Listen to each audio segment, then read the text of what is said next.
A recurring mechanism has obliterated economic systems 6 distinct times across 2 millennia, not by reform, but by total annihilation of obligations. Debt wipeouts through runaway price spirals, forced cancellations, or armed conflict. Rome in year 33, Plague-era Europe 1347, the French Uprising 1789, Post-Kaiser Germany 1923, Reconstructed Europe 1953. 6 episodes, 6 different mechanisms, yet an identical progression of warning signs culminating in absolute debt destruction. Each cycle began with debts appearing controllable. Leaders guaranteed repayment capacity. Mathematical analysis proved otherwise. Yet the obligations vanished regardless, decimating ordinary savings while redistributing prosperity at magnitudes that dwarf contemporary inequality. Today in 2025, worldwide obligations stand at 335% of economic output. That represents 300 trillion in liabilities against 90 trillion in yearly production worldwide. America alone carries 36 trillion federal obligations, educational debt 1.7 trillion, vehicle financing 1.6 trillion, revolving credit 1.2 trillion, business borrowing 11 trillion. Repayment is arithmetically impossible. We occupy Phase 3 within the same 6-phase sequence that is executed 6 times historically. And precedent indicates Phases 4, 5, and 6 arrive with clockwork regularity. The sole uncertainty is whether elimination occurs through currency-destroying inflation, government-mandated cancellation that annihilates lenders, or warfare that physically demolishes sufficient infrastructure that obligations become meaningless. This constitutes pattern recognition, not fortune-telling. Let me demonstrate how it unfolded 6 times previously, why it's recurring presently, and what it signifies for every dollar saved, every obligation owed, every possession believed owned. Before examining historical precedents, understand what obligatory cancellation actually means and why it's magically required, not a discretionary policy. A debt jubilee represents complete or substantial cancellation of obligations economy-wide. Not from governmental generosity, but because the alternative is comprehensive systemic disintegration. When obligations reach arithmetically unpayable levels, something must yield. Either debts disappear or the economy does. Here's the mechanism. Debt constitutes a claim against future production. Borrowing $100,000 means promising to generate sufficient future economic value to return that sum plus interest. When governments borrow 36 trillion, they're pledging future taxpayers will generate enough to repay that amount, but limits exist. When debt surpasses an economy's productive capacity, when interest consumption eliminates all growth, when fresh borrowing is required solely to service existing interest, the arrangement becomes a pyramid scheme. And like all pyramid schemes, eventual collapse is guaranteed. The arithmetic is straightforward. Global output at 90 trillion expanding 3% yearly generates 2.7 trillion in additional production annually. But worldwide debt totaling 300 trillion at merely 3% average interest demands 9 trillion yearly in interest alone. The economy creates 2.7 trillion fresh value. The obligations demand 9 trillion in payments. Mathematically unsustainable. When this threshold is crossed, debt must be eliminated, not renegotiated, not extended eliminated. History reveals only 3 elimination pathways exist. Pathway 1, hyperinflation. Governments print unlimited currency, obligations are settled in worthless paper, creditors are obliterated, savers are devastated. Pathway 2, jubilee. Government declares debts void, creditors forfeit everything, debtors are liberated. But financial infrastructure collapses requiring reconstruction. Pathway 3, warfare. Massive capital destruction. Millions perish. Sufficient chaos renders debts unenforceable and irrelevant. Every historical debt crisis resolved through one of these 3 pathways. No fourth option exists because when mathematics proves debts unpayable, reality enforces that arithmetic regardless of political promises. Now observe the 6-phase progression that leads to this endpoint every single occurrence. Phase 1 is credit expansion generating prosperity illusion. Every debt crisis initiates identically with accessible credit, creating the appearance of wealth. People borrow, spend, and economies expand. Governments cite growth as validation that debt is productive. But it's not prosperity. It's borrowing from tomorrow. Ancient Rome 10 to 30 AD. Following Augustus's empire establishment, Roman credit markets exploded. Wealthy patricians extended loans to commoners, traders, even fellow aristocrats. The Senate authorized enormous public construction financed through borrowing. Aqueducts, roadways, forums all erected on credit. Roman elites competed in extravagant spending. Senators borrowed to finance gladiatorial spectacles. Provincial governors borrowed to purchase positions through bribery. The economy appeared vigorous. Increased building, expanded commerce, luxury imports flooding Rome from across territories. Yet growth was illusory. Construction didn't generate productive capacity. Spectacles didn't create wealth. Borrowing didn't fund innovation or infrastructure yielding returns. It financed consumption, sustenance, and entertainment, diversion, and pageantry. By year 20, private Roman obligations had reached levels where most patrician households borrowed merely to sustain appearances. They owed tremendous sums to creditors, yet as long as fresh loans remained available, spending continued. Medieval Europe 1300 to 1340. After agricultural abundance in the high medieval period, credit became broadly accessible. Italian banking dynasties, the Bardi, Peruzzi, and Medici extended loans to monarchs, nobility, merchants, even ecclesiastical institutions. Kings borrowed to finance wars. The 100 Years' conflict between England and France was predominantly financed through Italian loans. Edward III of England borrowed exceeding 1.5 million florins from Italian financiers. Equivalent to billions presently, credit expansion created apparent prosperity. Commerce flourished. Cathedral construction accelerated. Universities were established, but beneath the surface, obligations accumulated. Kings borrowed to repay previous loans. The Bardi and Peruzzi banks had extended so much to European sovereigns they faced catastrophic default exposure. Revolutionary France 1700 to 1785. After Louis XIV's military campaigns, France carried deep obligations. But instead of restraint, successors borrowed more. Louis XV borrowed to finance Austrian, Polish, and 7 Years' conflicts. Louis XVI inherited obligations consuming 50% of government revenue solely for interest payments. Yet the economy seemed healthy. Paris represented Europe's cultural zenith. Nobility lived in opulence.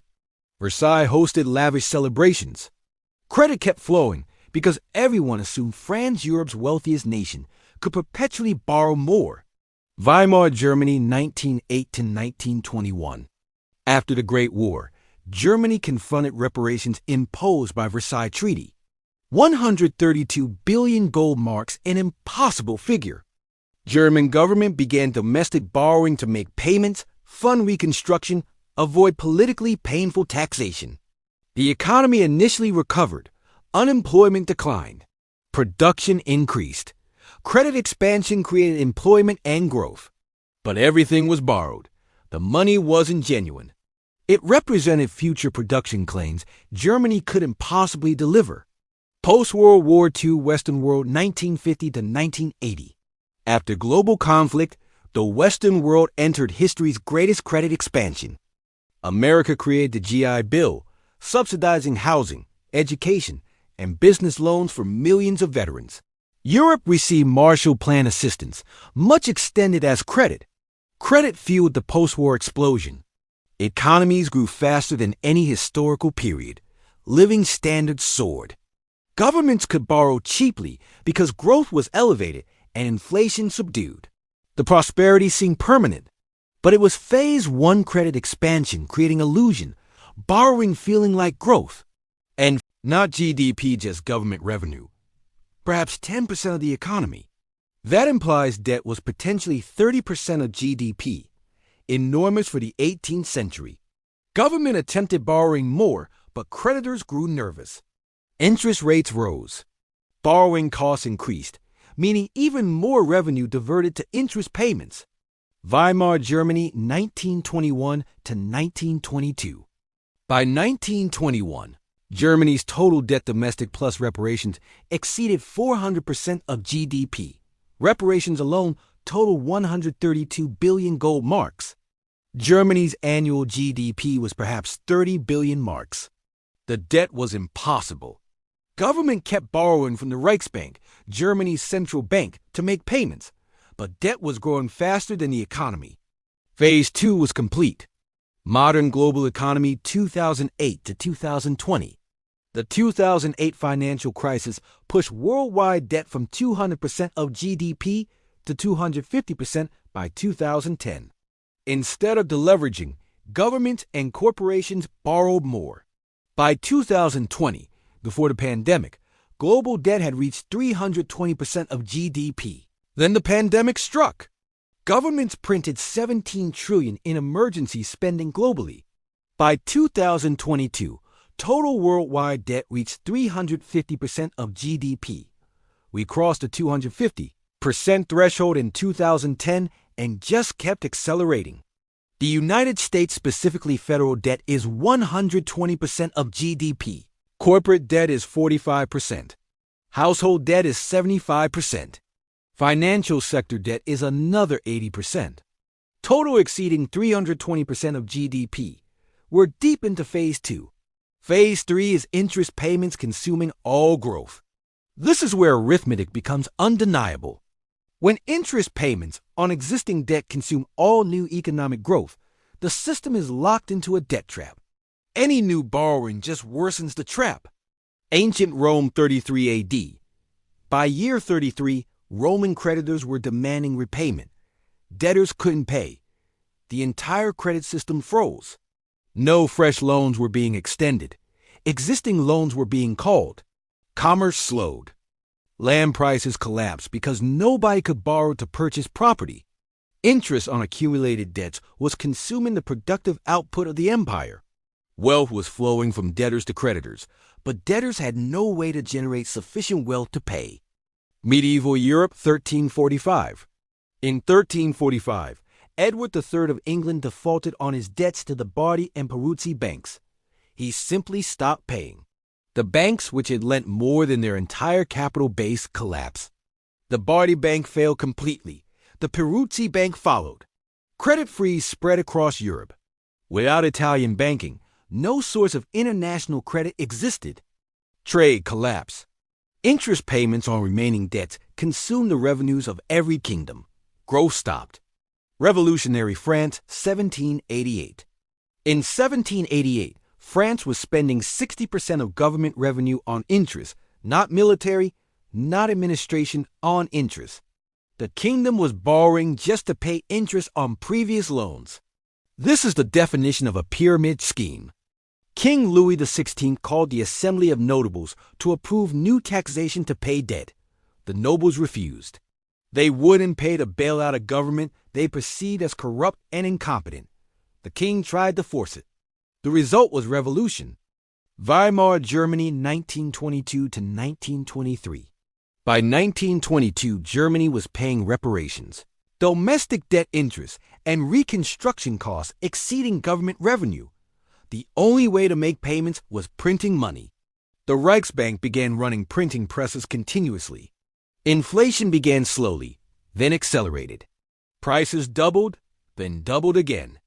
Currency was losing value faster than government could print it.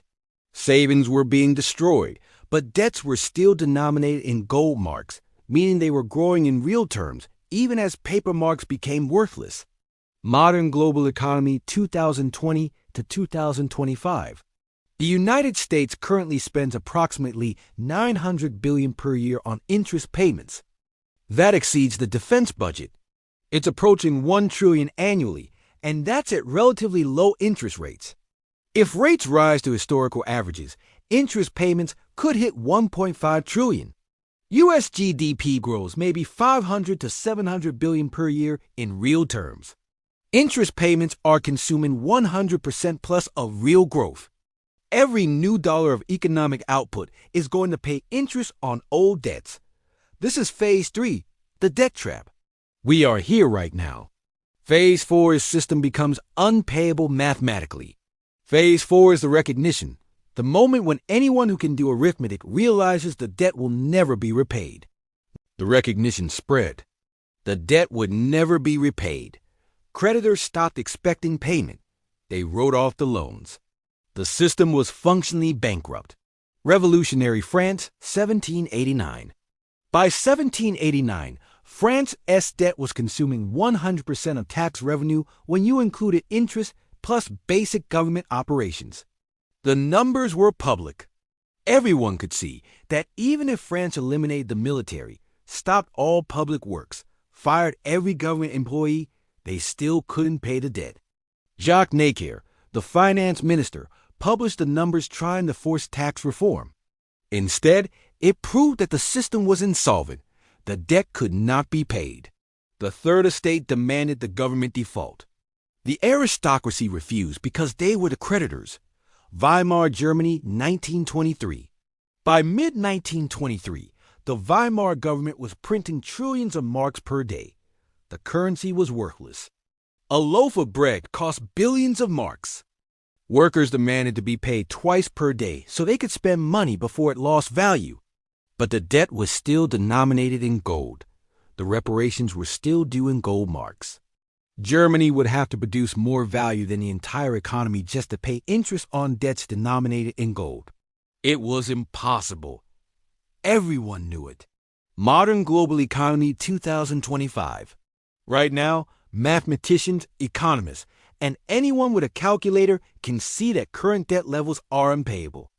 The U.S. would need to run budget surpluses of $1 trillion per year for 36 years straight to pay off the national debt while also paying $1 trillion annually in interest. That would require tax increases of 50% or spending cuts of 70%. Neither is politically possible. Global debt of $300 trillion would require paying back more than 3 years of total global economic output while also producing enough for people to live, for governments to operate, for businesses to function. The math doesn't work. We are in Phase 4, the recognition. Anyone who looks at the numbers knows this doesn't end with repayment. Phase 5 is political pressure for reset builds. Once Phase 4 is reached, once everyone knows the debt is unpayable, political pressure builds for a reset. Debtors demand jubilee. Creditors demand protection. Government is trapped between two impossible positions. This is when the social contract begins to fracture. Ancient Rome, 33 A.D. The Roman plebeians, the common people, began demanding debt relief. Debtors' prisons were overflowing. Families were being sold into slavery to pay debts. The plebeian tribunes, representatives of the common people, demanded the Senate cancel all debts. The patricians, who were the creditors, refused. They owned the debt. Canceling it would wipe out their wealth. The Senate was deadlocked. Riots began in Rome. Mobs attacked the homes of known creditors. Political pressure was building toward explosion. Medieval Europe, 1347 to 1350.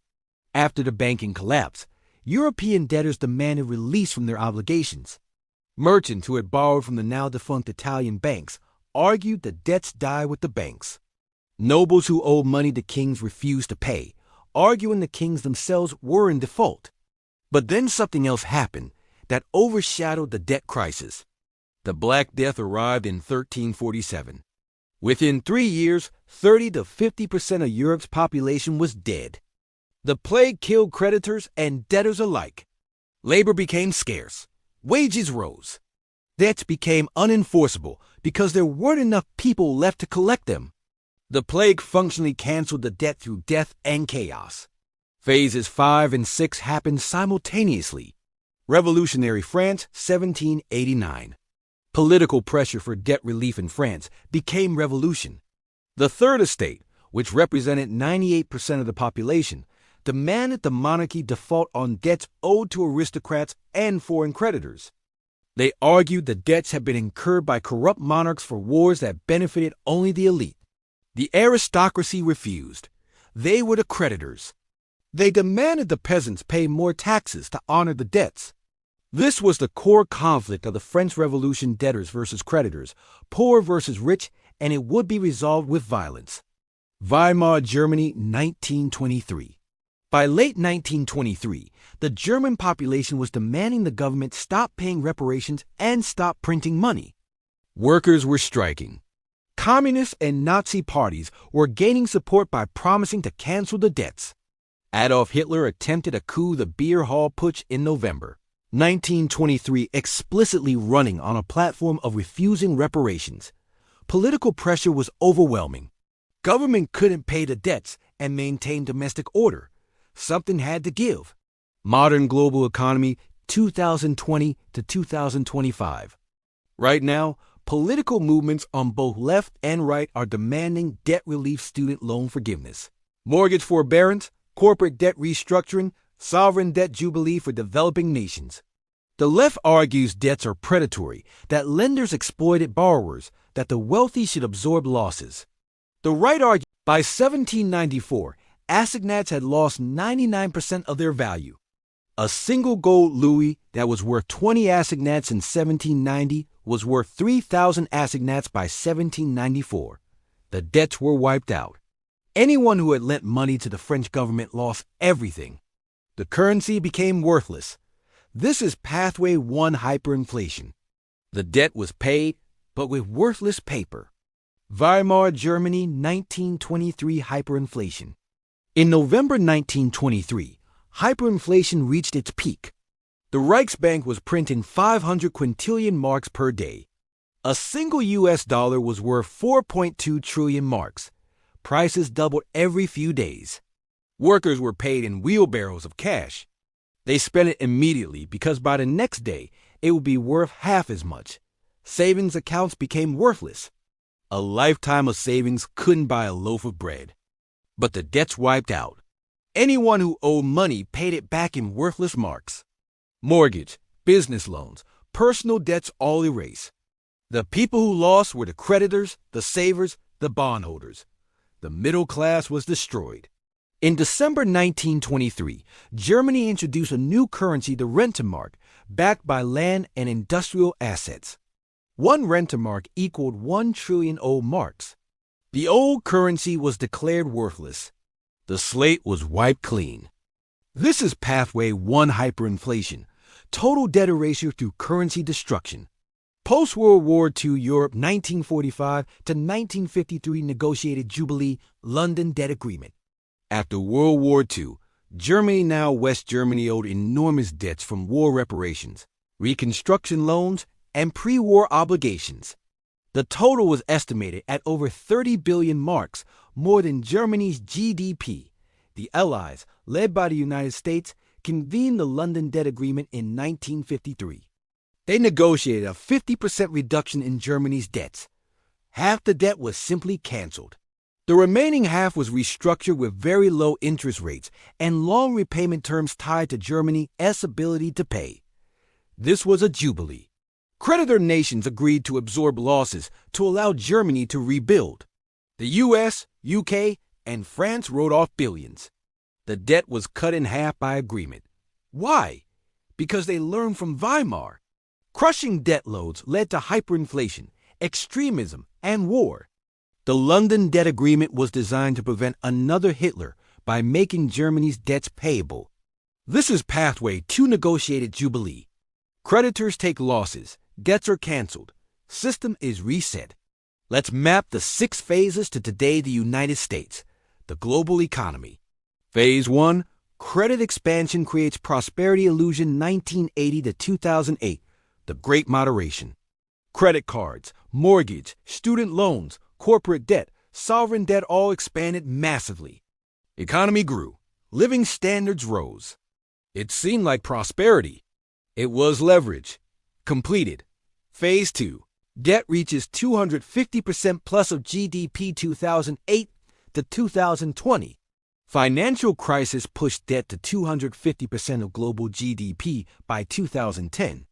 Instead of deleveraging, governments borrowed more. By 2020, debt was 320% of GDP. The pandemic pushed it to 350%. Completed. Phase 3. Interest payments consume all growth 2020 to 2025. U.S. interest payments approaching $1 trillion annually. Global interest on $300 trillion debt at 3% average rate equals $9 trillion annually. Global GDP growth equals $2.7 trillion. Math doesn't work. We are here right now. Phase 4, system becomes unpayable mathematically 2023 to 2025. Anyone with a calculator can see the debt won't be repaid. 36 trillion federal debt plus 100 plus trillion in unfunded liabilities, Social Security, Medicare. Total U.S. debt over 320% of GDP. Global debt 335% of GDP. Recognition is spreading. Phase 5, political pressure for reset builds 2020 to 2025. Student loan forgiveness, calls for wealth taxes. MMT advocates saying debt doesn't matter. Crypto advocates saying fiat is doomed. Gold bugs saying collapse is coming. Both political parties promising spending with no plan to pay. Pressure is building. Phase 6, reset via hyperinflation, jubilee or warfare coming. We haven't reached phase 6 yet, but phases 1 through 5 are complete or nearly complete. History says phase 6 follows within 3 to 7 years of reaching phase 3. We entered phase 3 in 2020. That means phase 6 could arrive between 2023 and 2027. We might already be in the early phase. Based on historical pattern, we can predict which method is most likely. Pathway 1, hyperinflation. This is the most likely path for the United States. Not immediate Weimar-style hyperinflation, but high persistent inflation 10 to 20% annually for a decade. This slowly erases the real value of debts while maintaining the fiction that they're being repaid. Government doesn't default. They pay the 36 trillion debt, but they pay it with dollars worth 50 to 70% less than today. Creditors lose purchasing power. Savers are destroyed. But technically, the debt was repaid. We've already seen this begin. 2021 to 2022 saw 7 to 9% inflation. Real inflation using 1980s methodology was 15% plus. This is the beginning of Pathway 1. Pathway 2, jubilee less likely in the U.S. because it requires political consensus, but we're seeing partial jubilees. Student loan forgiveness is a jubilee for $1.7 trillion in debt. If this expands to mortgage, auto loans, credit cards, it becomes a broader jubilee. Globally, there's discussion of jubilee for developing nations, $300 plus billion in African debt to China. If China forgives it, unlikely, that's a jubilee. More likely is coordinated default, which functions the same way. Pathway 3, warfare the darkest option. A major war, possibly involving the U.S., China, and Russia, that destroys enough physical capital and kills enough creditors that debts become unenforceable. This is how World War II functionally reset Europe's debts. Let's hope this doesn't happen. But historically, when debts become unpayable and political systems are deadlocked, war has been the resolution mechanism more often than we'd like to admit. The most likely scenario is a combination high inflation, Pathway 1, combined with selective jubilee student loans, some mortgage, combined with regional conflicts, not World War III, but ongoing instability that slowly erases the debt over 10 to 20 years. When the reset comes, and it is coming, ordinary people lose wealth in 3 ways. 1. Savings. If the reset is via inflation, cash loses purchasing power. $100,000 in savings becomes $50,000 in purchasing power. Bonds become worthless. Treasury bills return 4%, while inflation is 15%. You lose 11% per year. 2. Fixed incomes. Retirees on pensions, Social Security, fixed annuities, they all lose. Payments stay the same but buy half as much. A $3,000 per month pension becomes $1,500 in real terms. 3. Creditors. If you've lent money, bought bonds, have money in money market funds, you lose. The debt is repaid into value currency. You get back 100 cents on the dollar, but each dollar buys half what it used to. But some people win. Debtors win.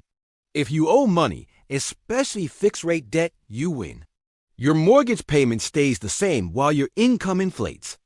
You repay $300,000 over 30 years, but by year 30, that $300,000 is worth $150,000 in today's money. You effectively got a 50% discount. Hard asset owners win real estate, commodities, gold, productive businesses. These maintain value across currency resets. A house is a house whether it's priced in dollars, marks, francs, or assignats. Its value is its utility, not its denomination. Those who see it coming win. This is the most important point. If you understand the pattern, you can position before the reset. You hold assets that survive currency destruction.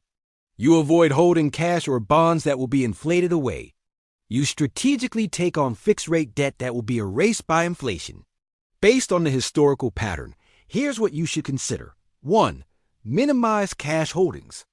Don't hold large amounts of cash or cash-equivalent assets like money market funds. These will be destroyed by inflation. Hold only what you need for 3 to 6 months of expenses. 2. Convert to hard assets real estate, especially income-producing real estate commodities like gold, silver, agricultural land, productive businesses that generate cash flow. These survive currency resets. 3. Strategic debt.